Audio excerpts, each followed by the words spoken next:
Isang importanteng kaalaman na naman sa construction mga boss, ang pag-aaralan natin sa video natin ito. Ito po yung tungkol sa shoring. Yung pong mga uri ng shoring o yung types of shoring. Ano po ba itong shoring? Kaya lang mga boss, bago tayo magumpisa, huwag nyo po sanang kalimutang pindutin muna yung like. Isama nyo na rin po yung subscribe tsaka notification bell. Okay, umpisahan na po natin yung topic natin. Ang una nating pag-uusapan mga boss tungkol dito sa types of shoring. Siyempre alamin po muna natin kung ano itong shoring, no? Ano po ba itong shoring? Shoring is the process of temporarily supporting a building, vessel, structure or trench with shores when in danger of collapse or during repair or alterations, no? Ito po pala temporary support kung magre-repair tayo o may babaguhin, no? Pwede po nating suportahan yung halimbawa yung istruktura, no? Kagaya po ng nakikita natin, yung pong pagtutukod, no? Ito pong pag-excavation, pag malalim na po yung hinuhukay, kailangan po nating suportahan, no? Or tukuran, no? Pwede pong gusali yan kasi marami naman pong klaseng shores, no? Shoring comes from shore, a timber or metal prop. Shoring may be vertical, angled, or horizontal. Iba't ibang angle po pala yan, no? Merong vertical, merong naka-anggulo, at meron ding nakahiga or horizontal. Ayan po yung shoring, no? Okay, punta po tayo sa susunod na topic naman. Ang unang type of shoring na pag-uusapan natin mga boss, dito sa topic natin ito, no? Itong rake shoring, no? Is used to support any member that aren't structurally sound within a building, no? Using cleats, needles, sole plates, inclined members, bracing, and plates. Ayan po yung simpleng rake shoring, no?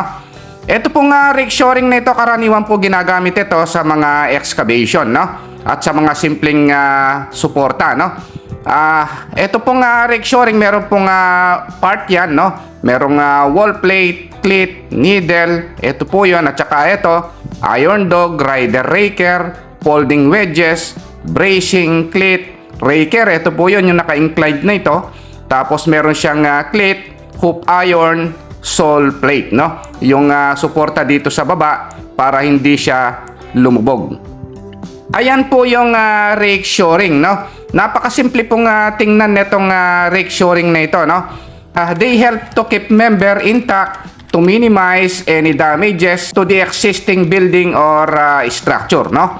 Ito pong rake shoring na ito, karaniwan pong ginagamit ito sa mga excavation o sa mga paghuhukay ng pundasyon, no? Pag medyo malalim na po yung hinuhukay, ito po yung karaniwang ginagamit, no? Ito pong rake shoring, no? Sa mga pundasyon ng gusali, sa pundasyon ng bahay, ito pong rake shoring. Okay, punta po tayo sa susunod na topic naman. Ang susunod na pag-uusapan nating uri ng shoring mga boss, no? Itong shoring na tinatawag na flying shoring, no? Is also commonly referred to as horizontal shoring, no? Itong horizontal shoring mga boss, kakaiba naman ito, para nga siyang nakalutang, no? Kung titingnan natin sa dalawang gusali, naka-sandwich siya, no? Meron siyang mga parte, meron siyang cleat, needle, straining place, struts, ito yun mga boss, flying shore, ito yun, no? Yung nakahigang ito. Tapos meron siyang wall plate, folding wedges, naka 45 degrees karaniwan, no? Itong struts, no? Tapos ang maximum spacing nito, no? Ayon dito sa nakalagay dito is 9 meters, no? Ito yung flying shores, no? Merong dalawang klaseng flying shores mga boss, merong single tsaka double, no? It can be defined as the shoring which is used to provide temporary support to the party walls of the two buildings, no? Where the intermediate building is to be pulled down and rebuilt, no? Ayan po yung flying shores, no? Gaya ng sinabi ko kanina mga boss, merong single flying shores ito, meron ding double ito, no? Pag sinabing flying shores mga boss, kung titingnan natin, horizontal shores ito, no? Horizontal support, kaya lang meron siyang mga brace, no? Kabilaan, no? Ayan po yung flying shoring, no? Okay, punta po tayo sa susunod na topic naman. Ang susunod na uri ng shoring mga boss o types of shoring na pag-uusapan natin, popular po itong shoring na ito, no? Ito po yung paggamit ng hydraulic shoring, no? Ito pong hydraulic shoring na ito consist of using hydraulic pistons, no? Which are pumped outward till they press against the walls of the trench, no? May hydraulic piston ito mga boss, gumagamit ng makina o yung hydraulic machine hanggang sa umubuka unti-unti hanggang sa umabot doon sa wall o sa lupa, no? Ayan po yung hydraulic shoring, no? Gagamitan pala ng piston hanggang sa umabot doon sa susuportahang lupa, kung lupa man yan, no? Etong hydraulic shoring na ito mga boss, napaka-popular nito, no? Napakasimpleng gamitin. Usually fabricated struts and aluminum or steel wheel system are used, no, in this method.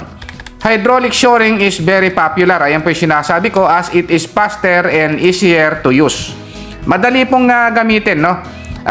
Mabilis. Sa malalaking project naman para mabilis ang trabaho, hindi ma-delay, mas maganda na pong gumamit ng hydraulic shoring, no?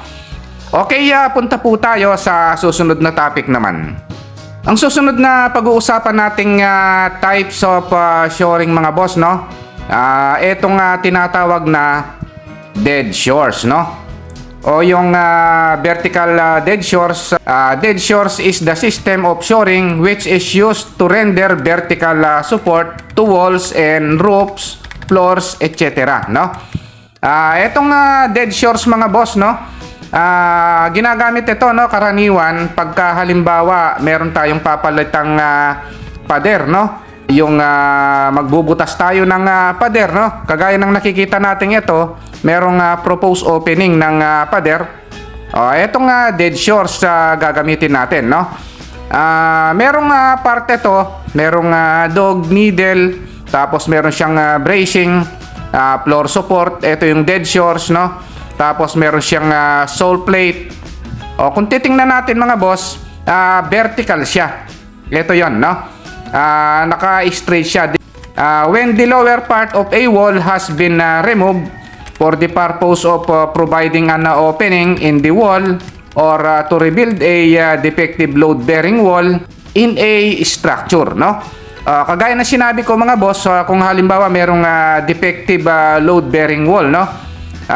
Gagawin uli, ang pang-suporta usually ginagamit ay yung vertical dead shore, no? O yung tinatawag na dead shore, no? O halimbawa merong proposed opening, no, ng load-bearing wall, no? Ito yung karaniwang ginagamit, no? Susuportahan yan using vertical dead shore, no? O yung tinatawag na dead shores, no? Okay, ayun lang mga boss, no? Kung nagustuhan nyo itong video natin, huwag nyo po sanang kalimutang pindutin muna yung like, subscribe, tsaka notification bell. Thank you very much at God bless po sa inyong lahat.